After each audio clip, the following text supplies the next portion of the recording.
Chapter है extraction of metal.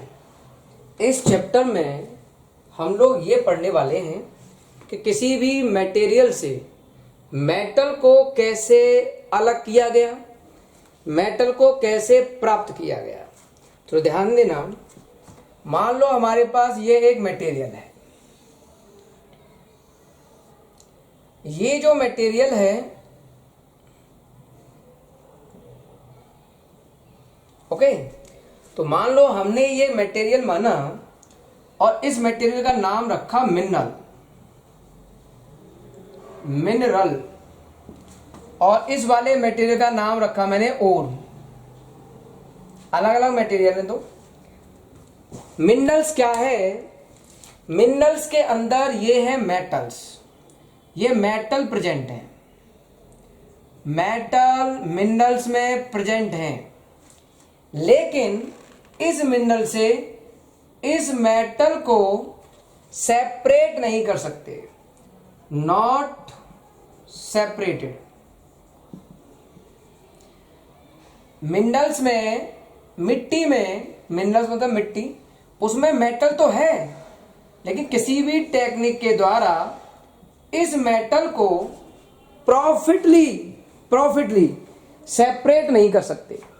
तो इस मिट्टी को हम नाम दे रहे हैं मिनरल्स। ओके, अब हम बात करते हैं ओर की। ओर में भी ये मेटल प्रेजेंट है, ओर में ये मेटल कंबाइंड फॉर्म में प्रेजेंट है। लेकिन ओर में से एक टेक्नोलॉजी होती है, उस टेक्नोलॉजी का नाम है मेटलर्जी। उस टेक्नोलॉजी के द्वारा हम इस मेटल को, इस ओर में से, इस मिट्टी में से मेटल को प्रॉफिटली सेपरेट कर पाए। तो हमारे पास मिट्टी दो तरह की हैं। एक को हमने नाम दिया मिनरल्स, जिसमें मेटल है लेकिन उसे सेपरेट नहीं कर पा रहे हैं, और एक ऐसी मिट्टी जिसको हमने नाम दिया ओर। इसके अंदर भी मेटल कंबाइंड है और इस मेटल को एक टेक्निक के द्वारा हम सेपरेट कर पा रहे हैं।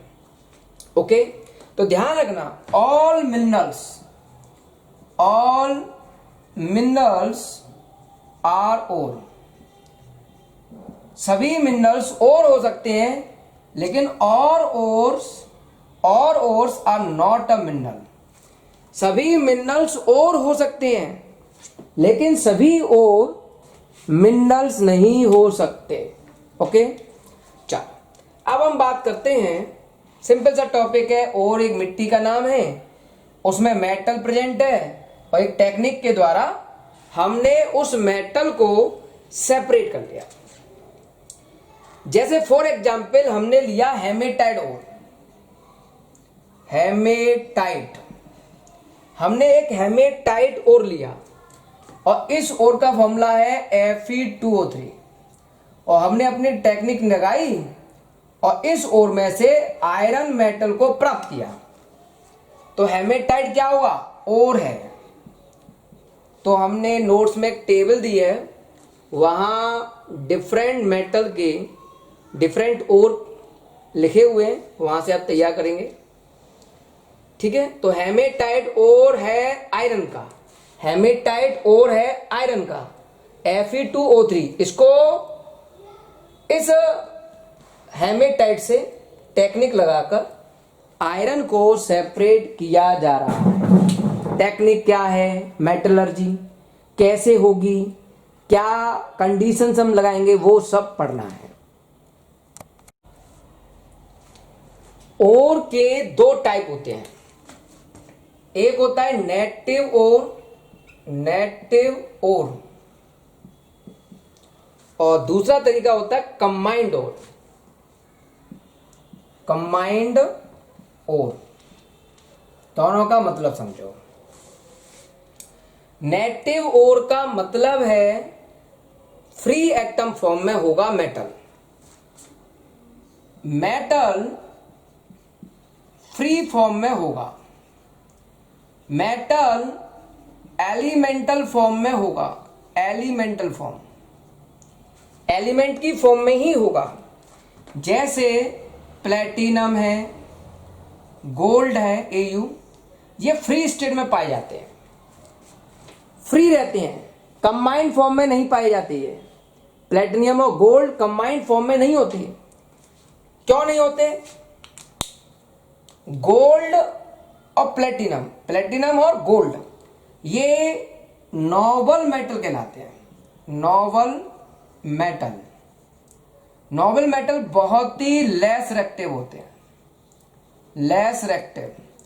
अब जब रिएक्शन ही नहीं करना चाहते, किसी के साथ कंबाइंड ही नहीं होते, तो ये फ्री स्टेट में पाए जाते हैं। ये समझो एक तरह से नॉट अटैक बाई ऑक्सीजन और वाटर। ये ना तो ऑक्सीजन से अफेक्टेड होते हैं और ना ही इन पर वाटर अफेक्ट करता है, नॉबल हैं, लेस रिएक्टिव हैं। इसलिए ये मेटल प्लेटिनम और गोल्ड फ्री फॉर्म में, मेटल फॉर्म में पाए जाते हैं और बहुत आसान टेक्निक के द्वारा इनको हम प्राप्त कर लेते हैं। टेक्निक पढ़ाएंगे अभी। अब हम पढ़ते हैं कंबाइंड ओर। कंबाइंड ओर में मेटल्स कंबाइन करेगा ऑक्सीजन के साथ, कार्बन के साथ, कार्बोनेट के साथ, सल्फाइड के साथ, इनके साथ रिएक्शन करके कंबाइंड ओर बनाएगा। मेटल बहुत ज्यादा रिएक्टिव होगा, वो इन रीजेंट के साथ रिएक्शन करेगा। इसका मतलब हुआ मेटल यहां बहुत ही रिएक्टिव है, मोर रिएक्टिव मेटल है, जो इनसे कंबाइंड करके कंबाइंड फॉर्म में पाया जाता है। जैसे for example calcium carbonate, calcium metal carbonate के साथ कंबाइंड है। Zinc sulphide, zinc metal sulphide के साथ कंबाइंड है। कॉपर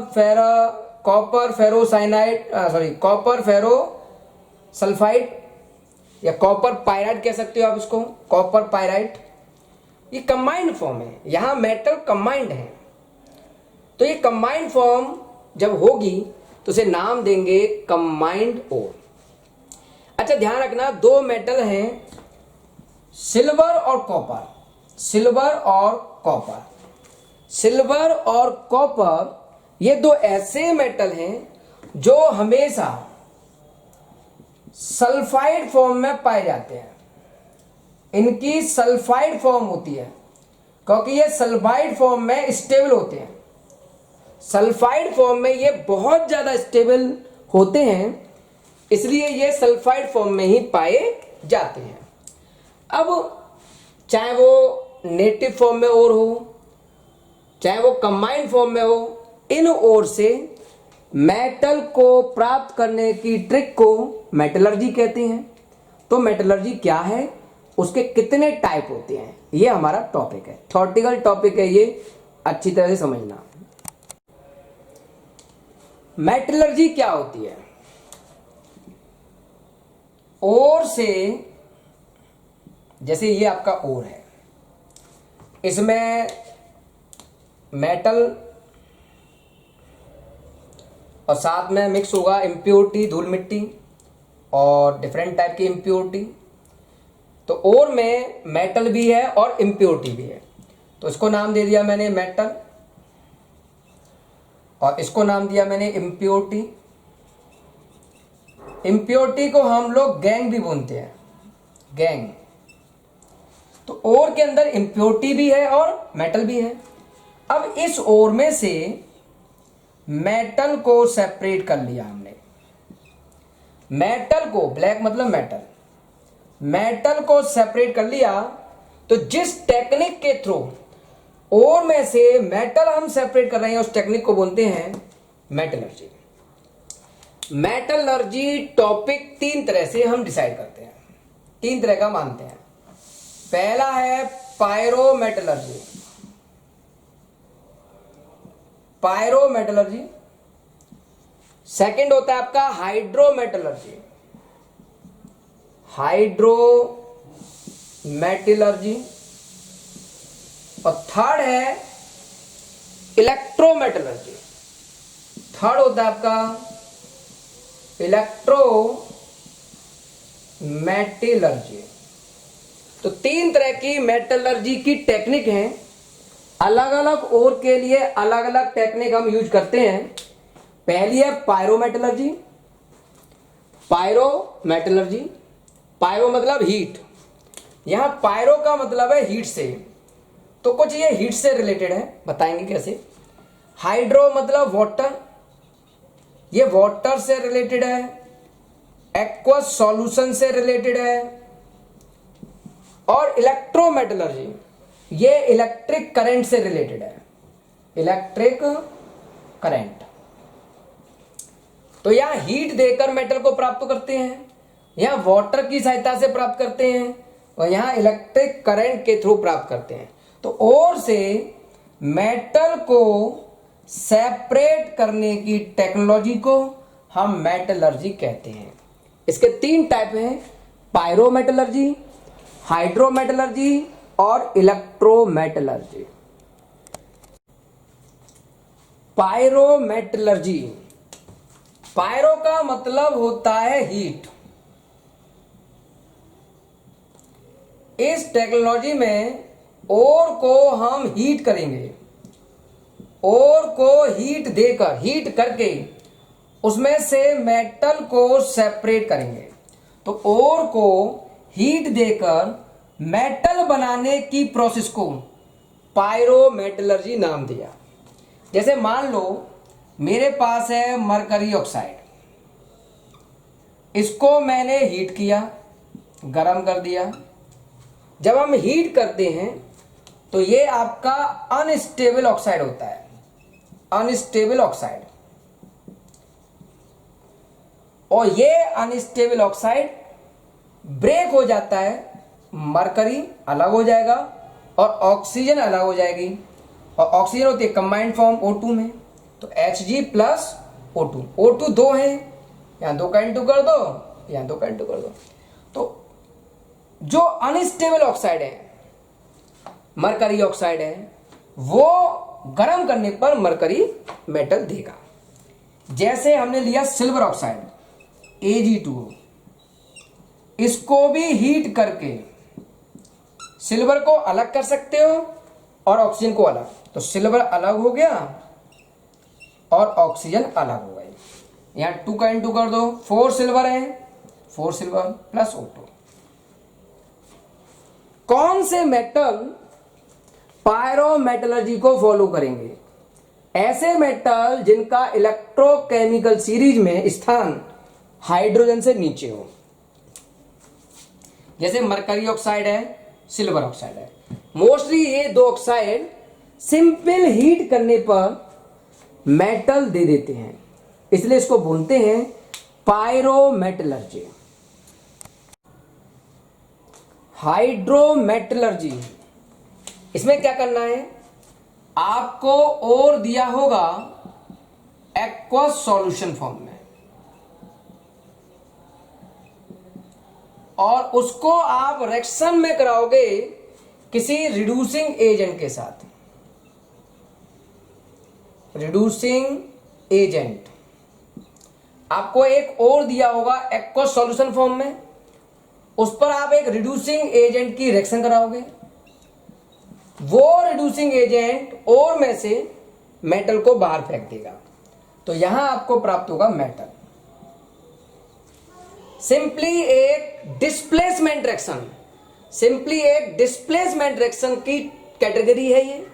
जैसे मैं समझाता हूं एग्जांपल से। मान लो आपने और लिया copper sulphate, copper sulphate aqueous, और उसमें आपने एक रिड्यूसिंग एजेंट यूज किया आयरन, ये रिड्यूसिंग एजेंट है। अब रिड्यूसिंग एजेंट जो आयरन है वो मोर रिएक्टिव है कॉपर से, इलेक्ट्रोकेमिस्ट्री में समझाया था। ये मोर रिएक्टिव है, more reactive than copper than Cu। Iron more reactive है देन कॉपर, तो आयरन इसकी जगह पे आ जाएगा और कॉपर को बाहर फेंक दिया जाएगा। तो आयरन जुड़ा SO4 के साथ, तो FeSO4 बना और कॉपर बाहर आ गया, तो देखो कॉपर मेटल प्राप्त हो गया। तो कॉपर के एक्वस ओर से कॉपर को डिस्प्लेस करके प्राप्त कर लिया। यहां एक्वस भी है, वाटर भी है, इसलिए इसको नाम दिया हाइड्रोमेटलर्जी। ओके, तो एक तरह से आयरन ने कॉपर को डिस्प्लेस किया, इसलिए हम इसे डिस्प्लेसमेंट रिएक्शन की कैटेगरी में रख सकते हैं। डिस्प्लेसमेंट रिएक्शन की कैटेगरी में रख सकते हैं। अब कौन कौन से ओर का किस रिड्यूसिंग एजेंट के द्वारा मेटल सेपरेट होगा, इसको थोड़ा सा डिटेल में समझते हैं। थोड़ा डिटेल में समझना, ठीक है। मान लो आपको दिया है जिंक ऑक्साइड ZnO, तो हम यूज करते हैं इसके लिए कार्बन रिड्यूसिंग एजेंट। ये रिड्यूसिंग एजेंट है। एक पर्टिकुलर ऑक्साइड के लिए एक पर्टिकुलर रिड्यूसिंग एजेंट प्रयोग करना है। तो जिंक ऑक्साइड को रिड्यूस कर सकते हैं हम कार्बन के द्वारा। कार्बन ने ऑक्सीजन खींच ली और जिंक को बाहर फेंक दिया, तो जिंक हो गया बाहर और कार्बन के साथ जुड़ गया ऑक्सीजन। तो यहां इस ऑक्साइड के लिए कार्बन रिड्यूसिंग एजेंट है। दूसरा एग्जांपल समझाता हूं। आपने ऑक्साइड लिया Fe2O3 और यहां रिड्यूसिंग एजेंट लिया CO, carbon monoxide. Carbon monoxide, carbon monoxide आपने रिड्यूसिंग एजेंट लिया। मान लो यहां आपने 3 मॉलिक्यूल ले लिए, तो देखो 3 ऑक्सीजन इसने खींच ली। 3 ऑक्सीजन को खींचकर क्या बनाएगा, तो ये बनाएगा 3CO2। और यहां से आयरन अलग हो गया 2Fe, तो ये यहां जिंक प्राप्त हुआ और इस वाली रिएक्शन में आयरन। तो आयरन ऑक्साइड के लिए अच्छा रिड्यूसिंग एजेंट कौन है, CO। अब आप पूछोगे सर ऊपर कार्बन यूज किया है, नीचे वाली रिएक्शन में CO, तो किस रिएक्शन में कौन सा रिड्यूसिंग एजेंट बेस्ट होगा, ये गिब्स एनर्जी या इलिंगम डायग्राम से पता चलता है, जिसे हम आगे पढ़ेंगे।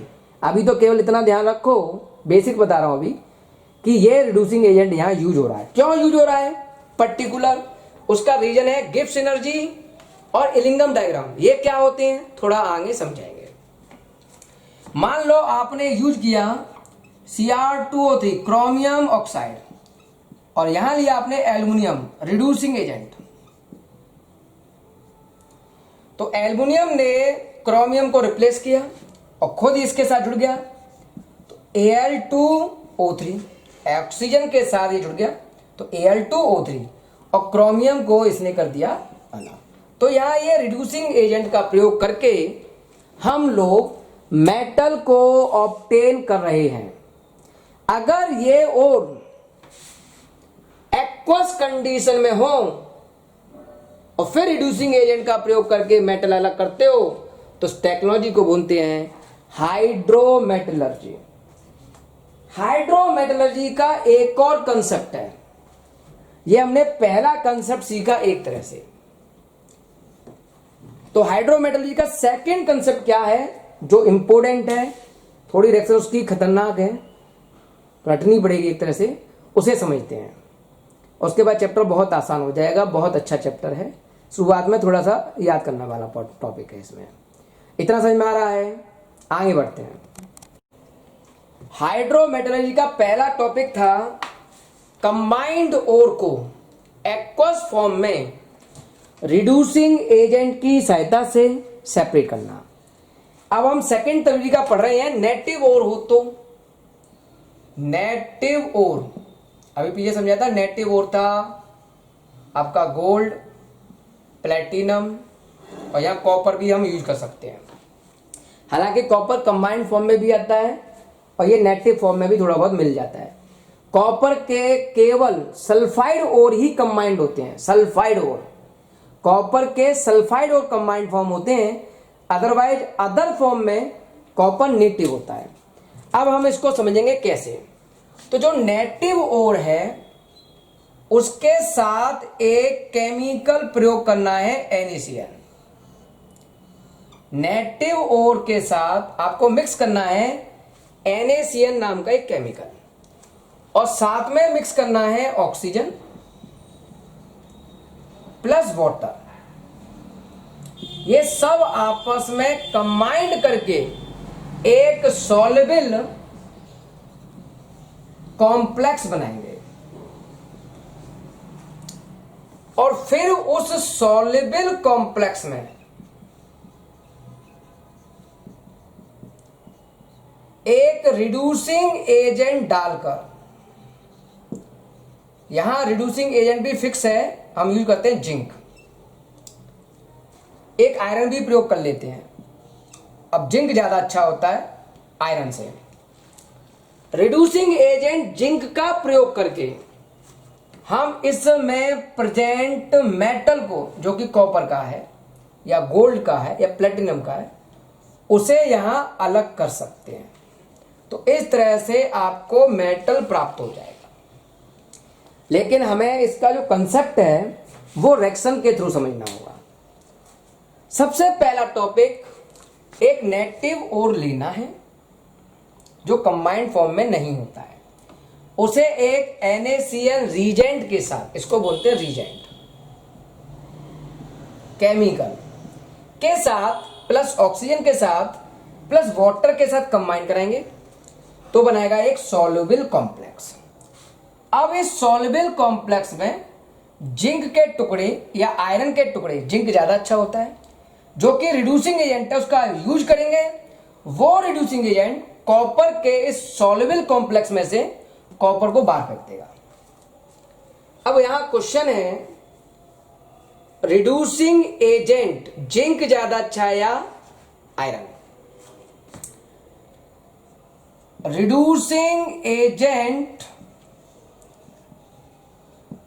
बेस्ट वो होगा, इलेक्ट्रोकेमिकल सीरीज में पढ़ा था, रिड्यूसिंग एजेंट वो बेस्ट होगा जिसका रिडक्शन पोटेंशियल नेगेटिव में हाई होता है। मतलब इलेक्ट्रोकेमिकल सीरीज में जाकर दोनों के रिडक्शन पोटेंशियल हम चेक करेंगे। दोनों के रिडक्शन पोटेंशियल चेक करने के बाद जिसकी वैल्यू नेगेटिव में हाई होगी वो बेस्ट रिड्यूसिंग एजेंट होगा।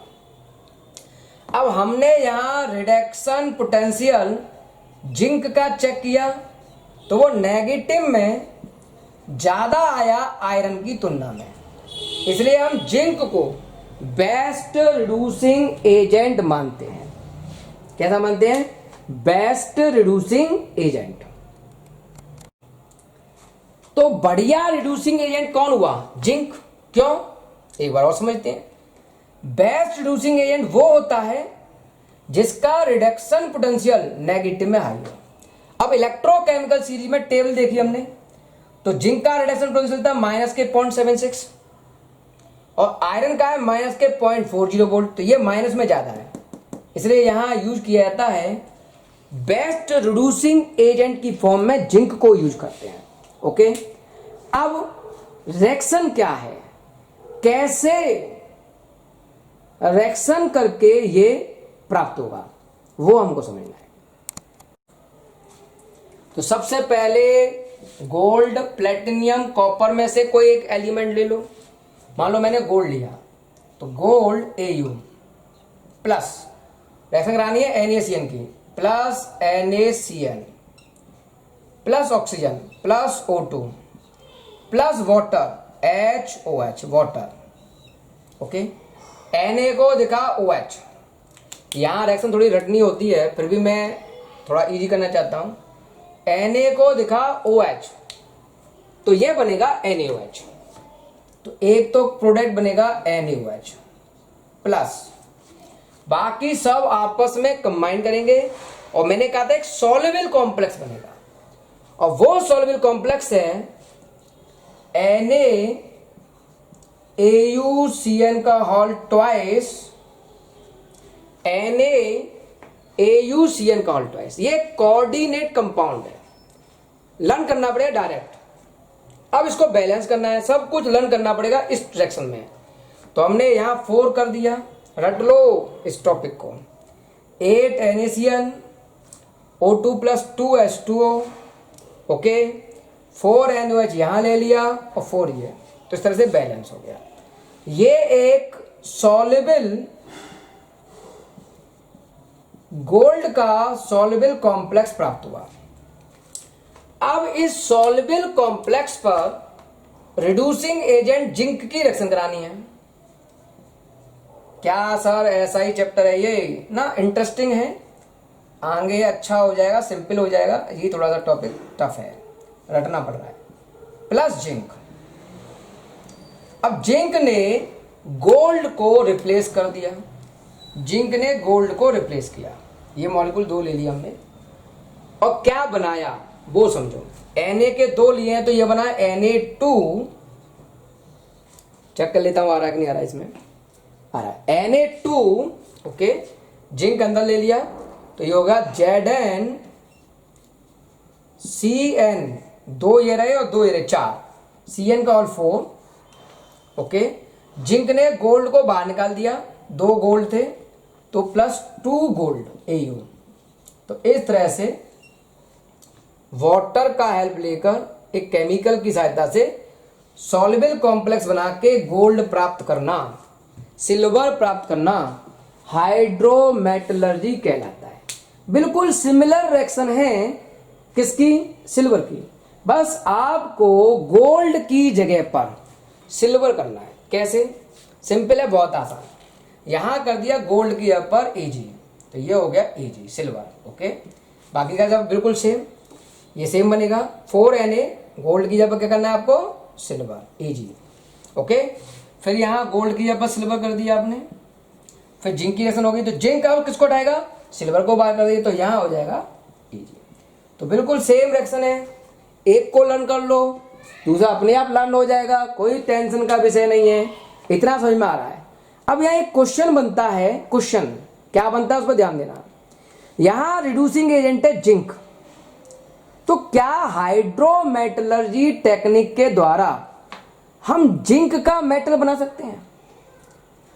भाई हमने गोल्ड का बनाया, प्लेटिनम का बनाया, कॉपर का बनाया, तो क्या हम जिंक का भी बना सकते हैं इस टेक्नोलॉजी की सहायता से?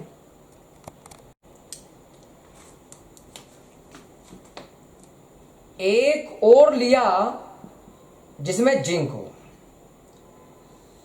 उसे NaCN केमिकल की सहायता से, ऑक्सीजन और वाटर की सहायता से एक सॉल्युबल कॉम्प्लेक्स तैयार किया गया। और फिर हमने कहा कि यहां एक रिड्यूसिंग एजेंट लेकर जिंक को अलग कर दो, तो प्राप्त हो जाना चाहिए। हाइड्रोमेटलर्जी के द्वारा जिंक को प्राप्त कर लेना चाहिए हमको। तो मैंने कहा ये नहीं बनता है भाई, जिंक को प्राप्त करना पॉसिबल नहीं है इस टेक्नोलॉजी से। तो आप कहोगे कहां प्रॉब्लम है, तो मैं कहूंगा क्या रिड्यूसिंग एजेंट नहीं है हमारे पास इससे अच्छा? तो हमारे पास इससे भी अच्छे रिड्यूसिंग एजेंट हैं, स्ट्रॉन्ग रिड्यूसिंग एजेंट इससे भी है। लिथियम है, सोडियम है, पोटेशियम है, ये इससे भी बेस्ट है। ये इतने बेस्ट हैं कि जिंक को उठा के फेंक सकते हैं। मैं फिर क्या परेशानी है, यहां लिथियम, सोडियम, पोटेशियम प्रयोग करो, जिंक को फेंक दो, जिंक को प्राप्त कर लो। लेकिन प्रॉब्लम ये है कि ये रिड्यूसिंग एजेंट बेस्ट तो हैं, स्ट्रॉन्ग तो हैं, लेकिन ये वाटर के साथ खुद रिएक्शन करके, वाटर के साथ ये रिएक्शन करके खुद अपने आप को हाइड्रोजन गैस बना लेते हैं। ये वाटर के साथ रिएक्शन करके वाटर को हाइड्रोजन में बदल देते हैं और खुद के ऑक्साइड बना लेते हैं। चले थे जिंक को बाहर करने, खुद कहीं और किसी काम में बिजी हो गए, गए थे जिंक को उठाने के लिए, मिल रहे भाई साहब वाटर से जाके कि हाँ भाई साहब क्या हालचाल है तुम्हारे। जिंक कह रहा है मुझे उठाना था, वो कह रहा है तू बाद में बात करियो भाई, मैं तो वाटर से देख रहा हूं। तो ये वाटर के साथ कंबाइंड हो गए, वाटर के साथ रिएक्शन में चले गए, जिंक को हटा नहीं पाए। इसलिए हाइड्रोमेटलर्जी टेक्निक के द्वारा जिंक ऑब्टेन नहीं किया जा सकता। इलेक्ट्रोमेटलर्जी, यहां आपको एक कंटेनर में एक सॉल्ट लेना होगा, सॉल्ट। तो आपने लिया सॉल्ट, मान लो NaCl। ये सॉल्ट आपको मॉल्टन फॉर्म में या फ्यूज्ड फॉर्म में लेना है। मॉल्टन और फ्यूज, वाटर मत डाल देना। ओके, यहां 2 रॉड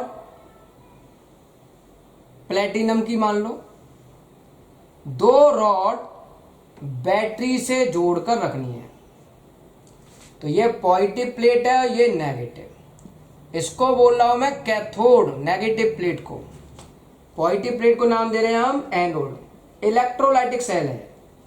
तो ये हो गया एक तरह से इलेक्ट्रोलाइटिक सेल। तो हमें इस सॉल्ट से मेटल प्राप्त करना है। यहां मेटल है सोडियम, ये हमको ऑब्टेन करना है। तो इस टेक्नोलॉजी के द्वारा हम एक्टिव मेटल मतलब sodium, potassium, magnesium, calcium, lithium, ये सब एक्टिव मेटल हैं। इन मेटलों के सॉल्ट से मेटल को अलग करते हैं, यहां से करंट पास करके। इसलिए नाम रखा है इलेक्ट्रो मतलब करंट पास करके। इलेक्ट्रिक करंट के द्वारा इलेक्ट्रिक करंट या पास करो और फिर प्राप्त कर लो मेटल। ये बात हमने चैप्टर इलेक्ट्रोकेमिस्ट्री में भी बताया था। तो यहां सॉल्ट की